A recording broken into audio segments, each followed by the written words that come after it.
तो मैं Gangaram Kushwaha, motivational speaker and life coach.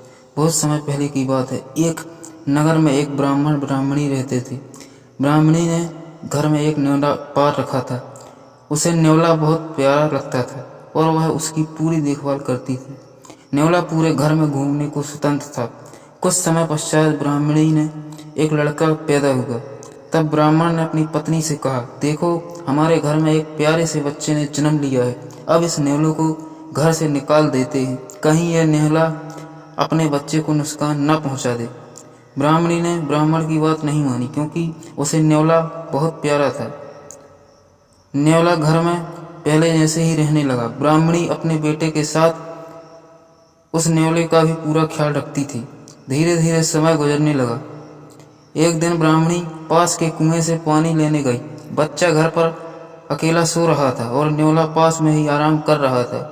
इतने में कहीं से सांप आया और बच्चे के पालने की तरफ बढ़ने लगा। न्योला ने सांप को बच्चे की तरफ आते हुए देखकर वह सतर्क हो गया।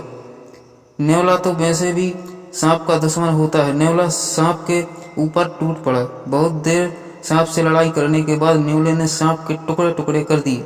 इस कारण घर में सब तरफ खून के छींटे बिखर गए। न्योले का मुंह भी खून से भर गया। न्योला बहुत ही खुश हुआ कि उसने अपने मालिक के बेटे की जान बचा ली। वह अपनी बहादुरी दिखाने के लिए घर के दरवाजे पर बैठ गया, ताकि ब्राह्मणी जब आएगी तो उसे इस काम के लिए शाबाशी देगी। जब ब्राह्मणी कुएं से पानी लेकर लौटी तो उसने दरवाजे पर खून से सने हुए न्योले को देखा। यह देखकर वह बहुत ही घबरा गई। उसे विचार आया कि इस दुष्ट न्योले ने मेरे बेटे को मार दिया, इसलिए वह गुस्से में आग बबूला हो गई। उसने अपने पानी से भरे हुए घड़े को न्योले के ऊपर जोर से पटक दिया। न्योला तुरंत ही मर गया। ब्राह्मणी रोती हुई घर के अंदर भागी। अंदर उसने देखा बच्चा तो आराम से पालने में सो रहा था और पास में ही मरे हुए सांप के टुकड़े पड़े हुए थे। यह देखकर ही उसे अपना भूल मालूम हुई। ब्राह्मणी अब पछताने लगी कि न्योले के अच्छे काम के बदले मैंने उसकी जान ले ली।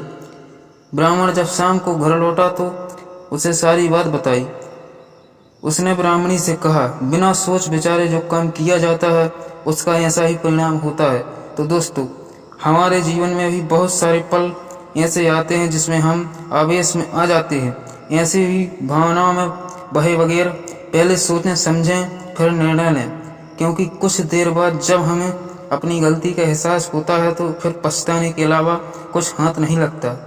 स्टोरी अच्छी लगी हो तो शेयर जरूर करें, चैनल पर नए हो तो सब्सक्राइब जरूर करें। चलिए दोस्तों, मिलते हैं अगले वीडियो में। जब तक के लिए जय हिंद, वंदे मातरम।